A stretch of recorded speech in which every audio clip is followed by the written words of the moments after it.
म्हणतात की आजच्या सामनाच्या संपादकीयामध्ये काँग्रेसवर सडकून टीका आहे. आजचं जर तुम्ही सामनाचं संपादकीय काळजीपूर्वक वाचाल तर इंडिया आघाडीचं मन मोकळं केलेलं आहे. मन मोकळं करणं म्हणतात, खुले दिल से कुछ बातें होती है वो आपस में होती है. आणि इंडिया आघाडीविषयी आमच्या घटक पक्षांतल्या नेत्यांच्या काय भावना आहेत. मग ओमर अब्दुल्लाजी असतील, तेजस्वी यादव असतील, डी राजा असतील, ममता बॅनर्जी असतील, आम्ही स्वतः असू, या सगळ्यांच्या भावना व्यक्त झालेल्या आहेत. इंडिया आघाडी अधिक मजबूत व्हावी, टिकावी आणि या देशाच्या राजकारणामध्ये अधिक पुढे जावी, ही आमच्या सगळ्यांचीच भावना आहे. पण गेल्या काही दिवसापासून आमचे काही घटक पक्ष हे या भूमिकेत आहेत की संवाद तुटलेला आहे. तो डायलॉग हवा. तो डायलॉग जर तुटला तर कोणतीही आघाडी यशस्वी होत नाही. शिवसेना भाजप युतीमध्ये डायलॉग संपल्यामुळे युती तुटली. डायलॉग संपला. 2019 साली योग्य प्रकारे कम्युनिकेशन आणि डायलॉग झालं नाही, त्याचा परिणाम हा युती तुटण्यात झाला. इकडे आता महाविकास आघाडी सोडून द्या, इंडिया आघाडीमध्ये 30 पक्ष आहेत. साधारण 30 पक्षांशी संवाद ठेवण्यासाठी काही जबाबदार नेत्यांची नियुक्ती झाली पाहिजे, हे माननीय उद्धव ठाकरे साहेबांनी अनेकदा सांगितलेलं आहे. इंडिया आघाडीच्या बैठकीमध्ये इतर सुद्धा प्रमुख नेत्यांनी हा विषय मांडला होता. पण एक मात्र सत्य आहे, जे ओमर अब्दुल्ला यांनी सांगितलं किंवा अन्य नेत्यांनी सांगितलं, की ही आघाडी लोकसभा निवडणुकीसाठी निर्माण झाली. हे जरी खरं असलं तरी देशाच्या राजकारणामध्ये इंडिया आघाडीनं लोकसभा निवडणुकीमध्ये चमकदार कामगिरी केली. नरेंद्र मोदीचं बहुमत संपवून टाकलं लोकसभेतलं. म्हणून ही आघाडी टिकायला पाहिजे. फक्त संसदेत नाही, संसदेच्या बाहेर सुद्धा आम्ही काम केलं पाहिजे. ज्या पद्धतीनं पुन्हा एकदा हुकुमशाही डोकं वर काढते ती बाब चिंताजनक आहे. आणि मोठा पक्ष म्हणून आमच्या आघाडीतला ही जबाबदारी सगळ्यात जास्त काँग्रेस नेतृत्वाची आहे. ही जबाबदारी काँग्रेस पक्षानंच घ्यायला पाहिजे.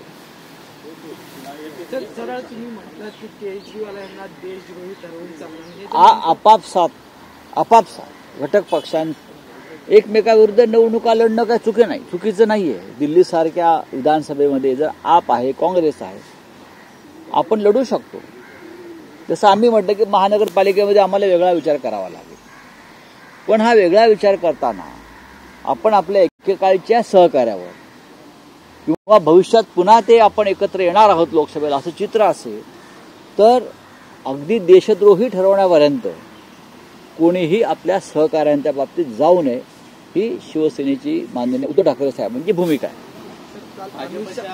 भाजपच्या अधिवेशनात अमित शहा यांनी पुन्हा एकदा शरद पवार आणि उद्धव ठाकरेंची टीका केलेली आहे. शरद पवारांनी दगाफटक्याचा शरद पवारजी आणि माननीय उद्धव ठाकरे ही भारतीय जनता पक्षाची रोजीरोटी आहे.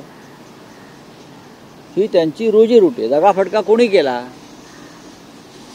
गद्दारांना सोबत घेऊन आपण सरकार बनवलंय आणि आपण दगाफटक्याच्या गोष्टी करता. या देशामध्ये गद्दारीला जर कोणी खतपाणी घातलं असेल बेमानी घटनाबाह्य कामांना, तर ते भारतीय जनता पक्षानं कातून नरेंद्र मोदी आणि अमित शहानी घातलेलं आहे. आणि हे अमित शहा स्वाभिमानी महाराष्ट्रात येऊन बाळासाहेब ठाकरेंच्या शिवसेनेवर टीका करतात. माननीय शरद पवार साहेबांच्या पक्षावर किंवा त्यांच्यावर टीका करतात. उद्धव ठाकरे यांना दगाबाज म्हणणं हा बाळासाहेब ठाकरेंचा अपमान आहे. उद्धव ठाकरे, मी बोलतोय, उद्धव ठाकरे साहेबांना दगाबाज म्हणणं हा हिंदू हृदय सम्राट बाळासाहेब ठाकरे यांचा अपमान आहे. ज्या बाळासाहेब ठाकरेंच्या नावावर तुम्ही पोट भरताय अजून. आणि हे महाराष्ट्रात येऊन बोलणं आणि त्याच्यावर टाळ्या वाजवणारे लोक तिकडे होते शिर्डीमध्ये, हा महाराष्ट्राचा अपमान आहे. शरद पवार साहेबांनी अख्खी हयात राजकारणात, समाजकारणात, सार्वजनिक जीवनात घालवली आणि त्याबद्दल मोदींच्या सरकारने त्यांना पद्मविभूषण हा किताब दिलेला आहे. दुसऱ्या क्रमांकाचा या देशातला सर्वोच्च नागरी पुरस्कार पद्मविभूषण त्यांच्या कार्याबद्दल दिला.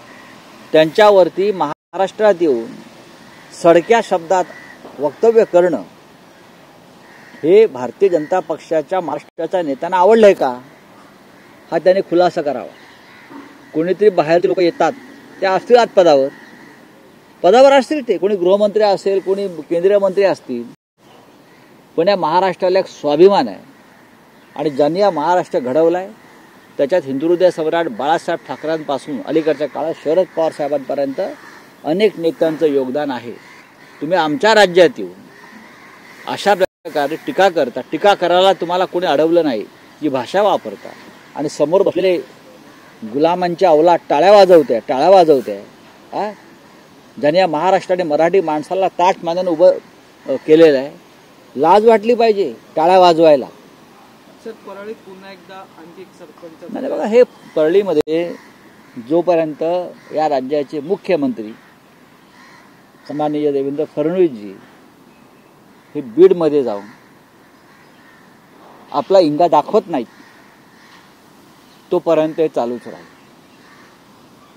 आज काही पोराटोरांना त्यांनी मोका लावला. बघा त्यांचे चेहरे, ही प्यादी आहेत लहान, हे भाडोत्री पोर आहेत. मुख्य आरोपी मोकाट आहे, त्याच्यावर एक साधा गुन्हा टाकलेला आहे, तो सुटेल आता. त्यांचे बॉस मंत्रिमंडळात आहेत. खरं म्हणजे अशा प्रकारे राज्य करणं हे अमित शहाना सांगू इच्छितो. तुम्ही गृहमंत्री आहात, आला होतात ना, तुम्हाला महाराष्ट्राची परिस्थिती माहीत नाही. हे राज्य चालवणं अशा प्रकारे गुंडांच्या मदतीनं, हीच या राज्याची गद्दारी आणि बेईमानी.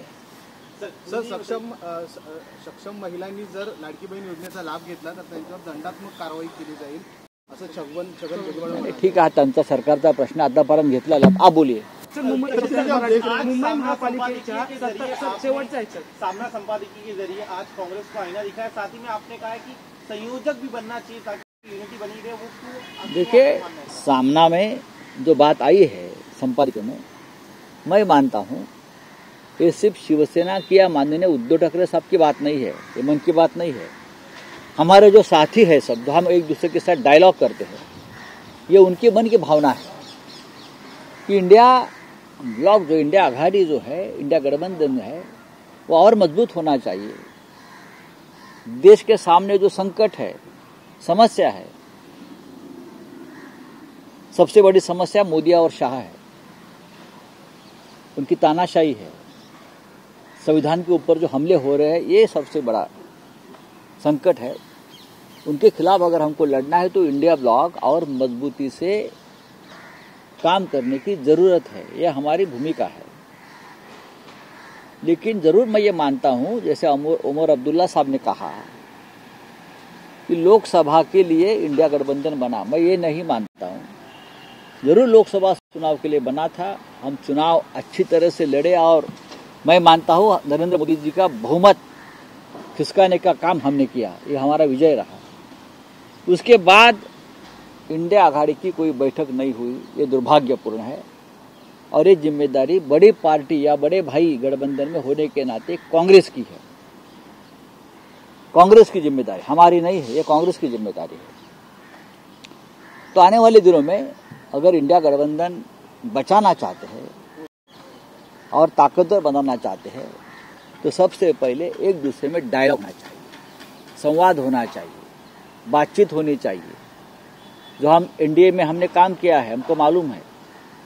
आज जो इंडिया ब्लॉक में है, उनमें से बहुत से ऐसे मेंबर हैं जिसने हमारे साथ एनडीए में काम किया है, तो हमको अनुभव है उस वक्त किस तरह से काम होता था. यही तरीका अपनाना चाहिए, बातचीत होनी चाहिए बस, और हम कुछ मांगते नहीं. बातचीत और डायलॉग होना चाहिए एक दूसरे के साथ. लगातार हम देख रहे हैं गृह मंत्री अमित शाह महाराष्ट्र आए, जहां पर उन्होंने उद्धव ठाकरे को फिर आलोचना. देखिए, उद्धव ठाकरे जी और शरद पवार जी, ये बीजेपी की रोजी रोटी है, उनका रोजगार है. महाराष्ट्र में किस तरह से जीते हैं ये पूरी दुनिया जानती है.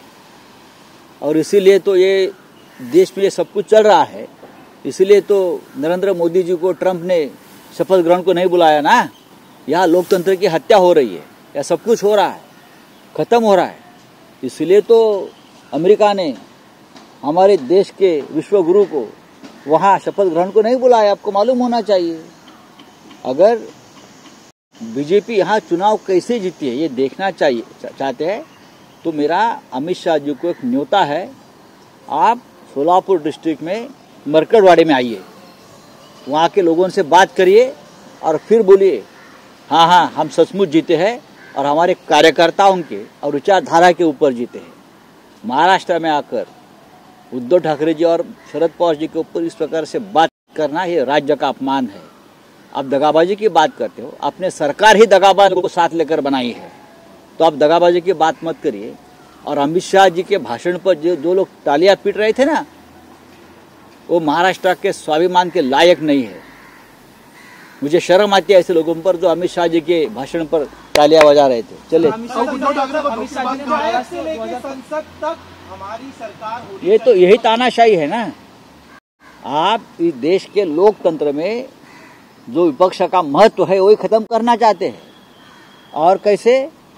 ईवीएम के माध्यम से चोरी चपाटी डाकैत लोकतंत्र के ऊपर, उसके माध्यम से, सीधे तौर से नहीं। पैसे की ताकत, अडानी की ताकत, ये ताकत से आप विपक्ष को खत्म करना चाहते हैं, लेकिन विपक्ष खत्म नहीं होगा। ये देश महान है।